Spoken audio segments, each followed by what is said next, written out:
Teenagers.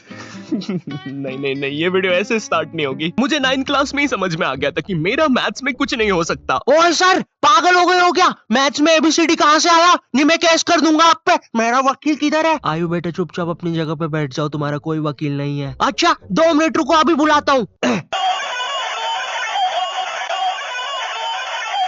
कर दिया मैंने मैसेज, आ रहा है। मैथ्स पर मुझे बचपन से ही भरोसा नहीं था। स्कूल यूनिफॉर्म में ना मेरी माँ ने मेरे को बचपन से बड़ी पहनाई है, और ऐसा भी नहीं कि 1-2 नंबर बड़ी, सीधे 4 या 5 नंबर बड़ी। स्कूल में जो बच्चे होमवर्क करके नहीं आते थे ना, वो मेरे अंदर आके ही छुपते थे। इतने बड़े कपड़े। छुपे रे भाई, बहुत जगह है यहाँ पे तो। अरे तुम दोनों?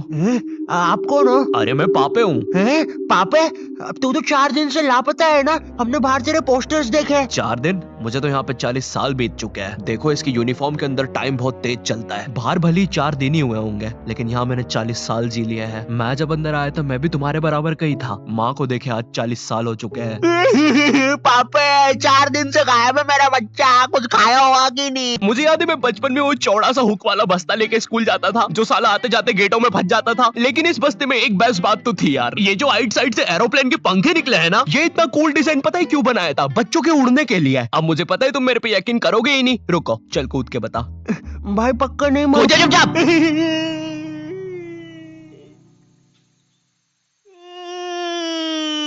मैंने तो बोले। अरे बाप रे, अब तो लाइट चली जाएगी। मुझे अपना फोन चार्ज पे लगाना चाहिए। टीनेज में ना तुम्हें तुम्हारी इमेज की बहुत ज्यादा परवाह होती है, लेकिन तुम्हारे माँ बाप को उससे घंटा फर्क नहीं पड़ता। उनके लिए तुम अभी भी रात में छुप के सूखा बॉर्नविटा खाने वाले बंकू हो। बॉर्नविटा सूखा तो बिल्कुल ना खाने दे बच्चों को। टीनेज में तुम्हारे माँ बाप तुम्हारी प्राइवेसी की धज्जियां उड़ा के रख देते हैं। एग्जाम्पल के लिए, अगर तुम अपना फोन कहीं छोड़ के जाओगे और अगर तुम बोल के जाओगे मेरे फोन पे किसी का भी फोन आए तो उठाना मत, फिर तो पक्का उठाएंगे। और चलो, फोन उठा लिया, कोई दिक्कत नहीं है, लेकिन अब बात भी तो करो सामने वाले से। फोन उठा के चुपचाप खड़ जाएंगे। इनको पता लगाना होता है कि सामने वाला कौन है, क्योंकि इनको लगता है कि तुम्हें बस लड़कियां ही फोन करेगी। हेलो, ये कौन लड़की फोन कर रही है तेरे को? अरे मम्मी, आकाश है, ध्यान से सुनो। तो इसकी आवाज लड़की जैसी क्यों आ रही है? क्या सच में मेरी आवाज इतनी लड़की जैसी है? कहीं मैं सच में तो लड़की नहीं? अब मैं अपनी शक्तियों का गलत इस्तेमाल करूंगा। और इसी तरह आकाश ने अपनी शक्तियों का गलत इस्तेमाल शुरू कर दिया। बेबी, रिचार्ज करवाओ ना सोना बाबू। Wingardium leviosa. सुनो सुनो, 253 का रिचार्ज। 256 का बाबू। 256 का रिचार्ज कर दे। हो गया सर, हो गया। काउंटर मत तोड़ो हमारा, हो गया। बेबी बेबी बेबी और इसी तरह आकाश बन गया दुनिया का सबसे बड़ा स्कैमर। ये ऐसे क्यों हंस रहा है? मुझे क्या पता, शायद जो नशे अभी हम करने वाले हैं उसने पहले ही कर लिए होंगे। तो तेरी गर्लफ्रेंड नहीं है फिर? नहीं है, बोला तो सही। ठीक है, जा। तुम अपने फोन में कोई भी फोटो अपने मम्मी पापा को दिखाने जाते हो तो ऐसा नहीं है कि चुपचाप देख ले, इनको चाहिए पूरा फोन अपने हाथ में। और जब तुम्हारा फोन माँ बाप के हाथ में जाता है ना, तो भाई ऐसी फटी में आती है ना, जैसे जब कोई अजनबी तुम्हारा फोन नहीं मांग लेता किसी काम से, और तुम्हें अंदर ही अंदर लग रहा होता है कि ये मेरा फोन लेके भाग जाएगा। तो अब तुम एक अजीब से पोज में रेडी रहते हो कि जैसे ये मेरा फोन लेके भागेगा, मैं भी इसके पीछे भागूंगा। अरे ये नेटवर्क, अरे ये नेटवर्क ही नहीं आ रहा। हाँ, हो गया। Thank you. अरे मेरा फोन। वो तो मेरा ही आदमी था। अब देखो, तुम्हारे आसपास की संगति का ना तुम पर बहुत असर पड़ता है। ये चीज ना कार्टून्स में भी बहुत अच्छे से दिखाई है। तुमने डोरेमोन में कभी डेकिसुकी को नोबिता और डोरेमोन के पास 5 मिनट से भी ज्यादा कभी खड़ा हुआ देखा है? नहीं देखा है। उसको पता है कि अगर वो इस नीले गोटे और चिमकांडी चश्मिश के साथ 5 मिनट से भी ज्यादा रुका ना, तो पूरा जीवन मी-चैन और शिजुका जैसी छोरियों के पीछे भागने में निकल जाएगा। लेकिन हमारा डेकिसुकी तो पढ़ लिख कर राजा बाबू बनने वाली फैमिली से आता है। इसकी फैमिली से एक और कैरेक्टर ले लो, अपना सिंचैन का कजामा। इसके ही मामू का लड़का है, वो भी एकदम चंट। इसलिए जब भी ये नीला गोटा और चिमकांडी चश्मिश दिखते हैं, डेकिसुकी निकल लेता है।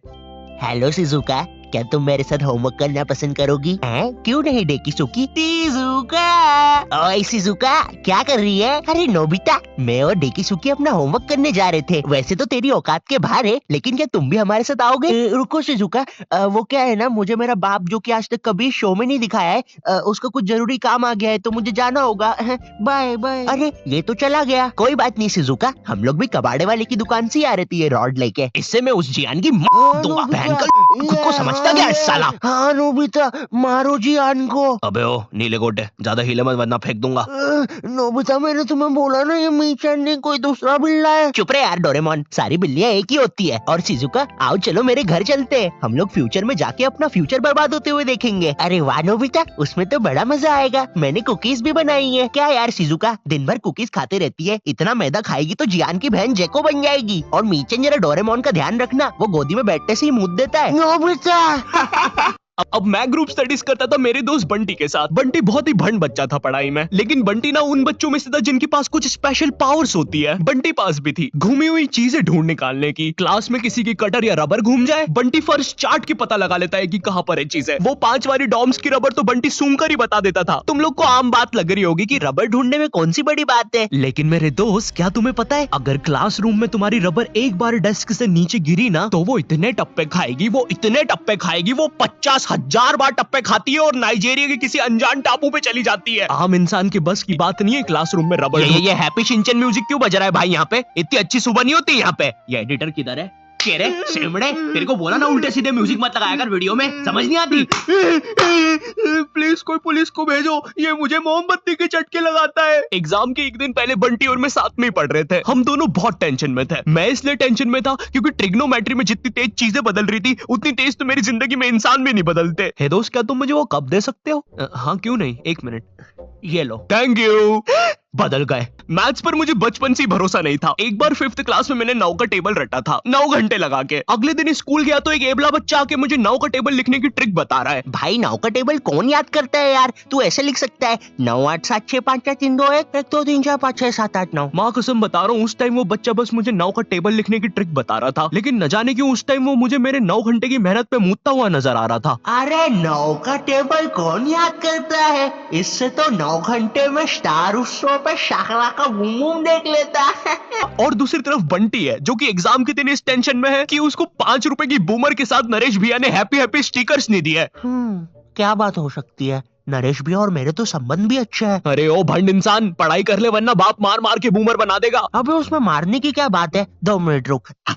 ले बन गया बूमर, और बाप मेरा कुछ भी नहीं कर सकता। अभी बर्थडे पे साइकिल दिला रहे हैं, उनकी साइकिल पे बैठ के उनका ही घर छोड़ के भाग जाऊंगा।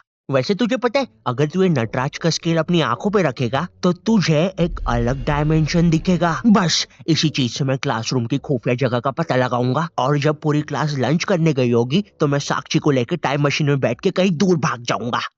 अच्छा हाँ अच्छा जी, हाँ, एक बार और बोला तो तेरा मुंह तोड़ दूंगा। अच्छा 1 सेकंड, टाइम मशीन मतलब time travel, time theory, Albert Einstein और स्टीफन हॉकिंस को जानता है तू? नहीं तो। अच्छा है वो लोग भी तुझे नहीं जानते, वरना ये सुनने के बाद तो वो इसी नटराज के स्केल से तेरी नाभि पे इतने चमेट बजाते ना। हैं? बस चमेट बजाते? अल्बर्ट अगर मैं वहां पे होता तो उस बच्चे की स्पीड ब्रेकर जैसी नाभि पे अपनी साइकिल का पहिया चढ़ा देता। हाँ, और मैं होता तो अपनी इक्वेशन E=mc² में से E और स्क्वायर हटा के उस बच्चे को MC बोल देता।